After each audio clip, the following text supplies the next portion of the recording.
tardes, noches, dependiendo del momento en el que estés viendo este video. Nosotros somos los alumnos de la Benemérita Escuela Normal Urbana Nocturna del Estado, Ingeniero José G. Valenzuela, y actualmente nos encontramos cursando el segundo semestre de la licenciatura en Inclusión Educativa. Y para el cierre del semestre estamos realizando este video con el tema de la discapacidad auditiva. Así que sin más que decir, comencemos. La discapacidad es la condición de vida de una persona adquirida durante su gestación, su nacimiento, infancia o en cualquier otra etapa de su vida. Esta se manifiesta por limitaciones significativas en el funcionamiento intelectual, motriz, sensorial, es decir, la vista y el oído, y en las conductas adaptativas, es decir, en la manera en la que se relaciona en el hogar, la escuela y su comunidad. Es primordial para nosotros mencionar la función más importante del instructor, ya que es enseñarle a todos los niños, incluido aquel con discapacidad, por lo cual esto exige compromiso e interés por descubrir de qué manera podemos adecuar las actividades de acuerdo con las características de los alumnos. El instructor le debe de brindar al alumno con discapacidad los elementos suficientes para el aprendizaje, la adquisición de habilidades y la adopción de conductas adaptativas que faciliten el proceso de la inclusión social. El apoyo son los recursos y las estrategias para fortalecer o favorecer el desarrollo, los intereses, la educación y el bienestar personal, al igual que el desempeño individual y las competencias para la vida. ¿Qué es la discapacidad auditiva? El concepto de discapacidad auditiva es toda aquella dificultad que enfrentan los niños o niñas para adquirir el lenguaje. El lenguaje es una forma de conceptualizar al mundo, entenderlo y explicarlo. Uno de los medios que nos permiten adquirir conocimientos e información acerca de nuestras experiencias y de lo demás. Un niño con pérdida auditiva que no logra desarrollar un lenguaje, le será muy difícil adquirir el conocimiento y comprender lo que sucede a su alrededor. La audición significa oír y comprender lo que se dice y resulta indispensable para la comunicación oral. El órgano de la audición es el oído y este transforma las ondas sonoras exteriores, las amplifica y las convierte en energía bioeléctrica para que el cerebro las procese y entienda. El oído está integrado por tres partes que vamos a ver a continuación. Sigan viendo. Primero tenemos el oído externo, que está formado por la oreja y el conducto auditivo externo. Esto funciona como un embudo ya que conduce el sonido hacia adentro y la oreja ayuda a distinguir de dónde proviene el sonido, ya sea de arriba, de abajo, del lado derecho o del lado izquierdo. Luego pasamos con el oído medio. Este es una pequeña cavidad del tamaño de un chícharo o del borrador de un lápiz, más o menos, y está compuesto por tres huesillos: el martillo, el yunque y el estribo. La función de estos es amplificar y transmitir las vibraciones mecánicas del tímpano hacia el oído interno. Luego tenemos el oído interno. En él se encuentra la cóclea, que tiene forma de caracol y contiene líquidos y unas pequeñas vellosidades. El sistema coclear transforma las ondas mecánicas sonoras en energía bioeléctrica, que son conducidas por el nervio auditivo hasta el cerebro, donde se reconoce el sonido. La audición es un proceso muy complejo. Las vibraciones sonoras que se introducen por el conducto auditivo externo chocan con el tímpano, producen movimiento en la membrana timpánica, que las transfiere a los tres huesillos del oído medio. Cuando el estribo se mueve, los líquidos del oído interno también, y así comienza la estimulación de las células sensoriales que transforman el sonido en energía. Después, el nervio auditivo conduce esa energía hasta el cerebro, permitiendo que escuchemos. Las características del sonido. El sonido presenta dos características fundamentales. La primera es la intensidad o volumen, que ayuda a definir qué tan fuerte o suave es un sonido. La segunda es la frecuencia o tono, que es la medida que se refiere al tono de un sonido, por ejemplo, los sonidos agudos. Una persona que no puede escuchar enfrenta graves problemas para desenvolverse en la sociedad, por las dificultades para detectar las fuentes sonoras, identificar cualquier sonido del habla o ambiental, seguir una conversación y sobre todo comprender el lenguaje oral. Estas pérdidas repercuten en el desarrollo de las habilidades del pensamiento, del habla y del lenguaje. También en la conducta, el desarrollo social y emocional y por último en el desempeño escolar y laboral. Causa y clasificación de la pérdida auditiva. La pérdida de audición se clasifica en función del momento en el que ocurre. La primera de ellas es la congénita, que es desde el nacimiento. Puede ser de cualquier tipo o grado, en un solo oído o en ambos, unilateral o bilateral. La segunda es la adquirida, que es después del nacimiento. Puede ser ocasionada por cualquier tipo de enfermedad viral, como pues la rubiola o la meningitis.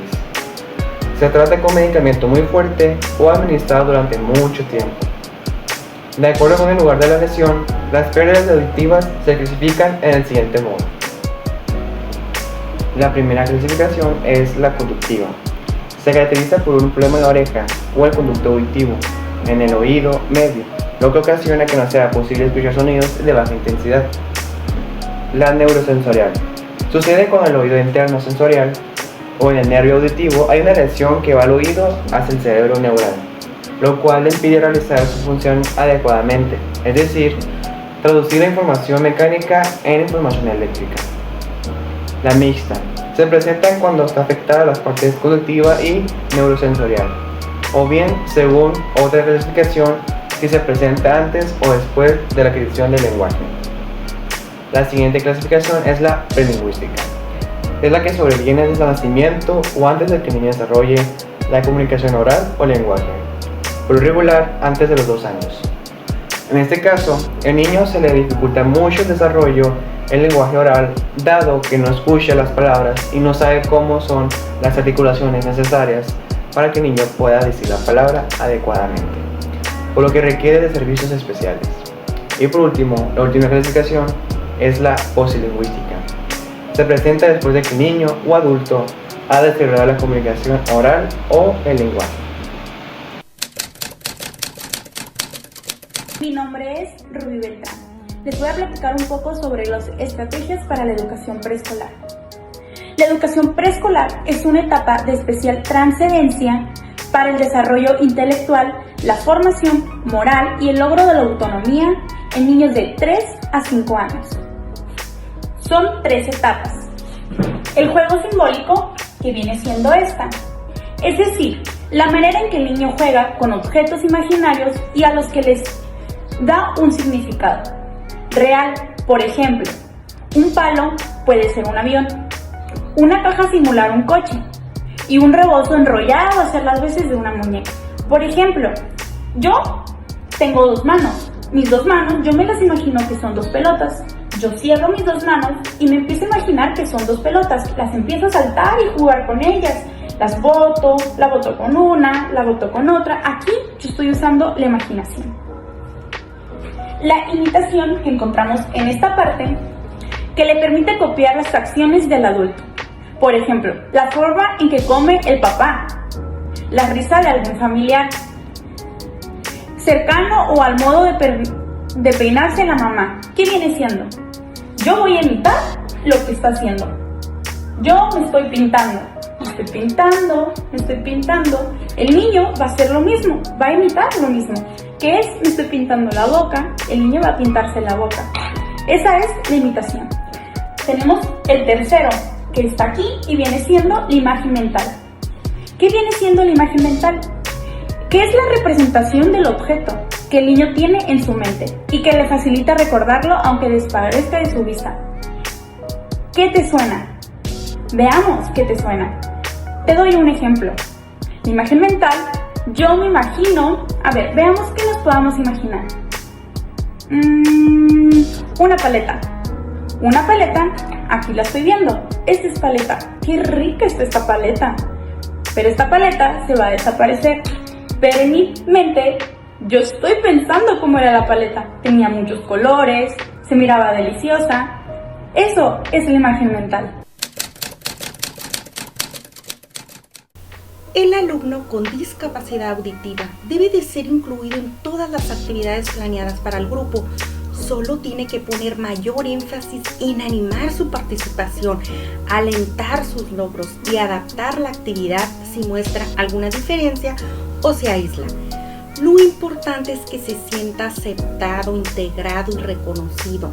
En algunos de los casos se requerirá cambiar estímulos auditivos sonoros por estímulos visuales, con colores, con tarjetas y señas.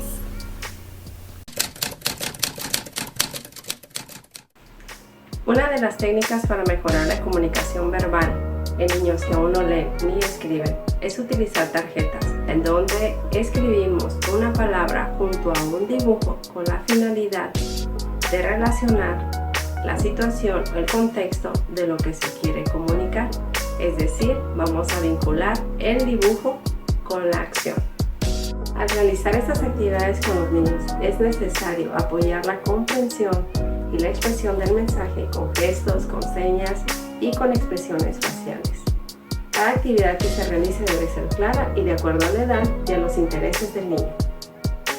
Cuando nos encontramos con un pequeño con pérdida auditiva, creemos que no nos comprende si le hablamos. Es por eso que nos comunicamos con él a través de señas y de gestos.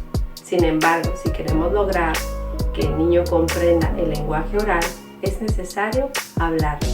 Recordemos que en esta etapa se puede enseñar y se puede aprender la lectura labiofacial.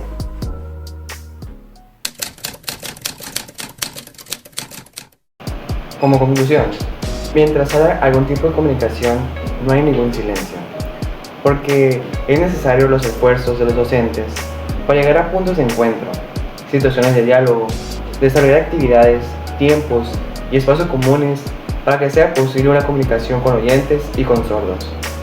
Adecuar y profesionalizar la actuación de los docentes para atender a las personas sordas, para dar un paso más y empezar a realizar campos aceptables para todas las personas con una discapacidad auditiva.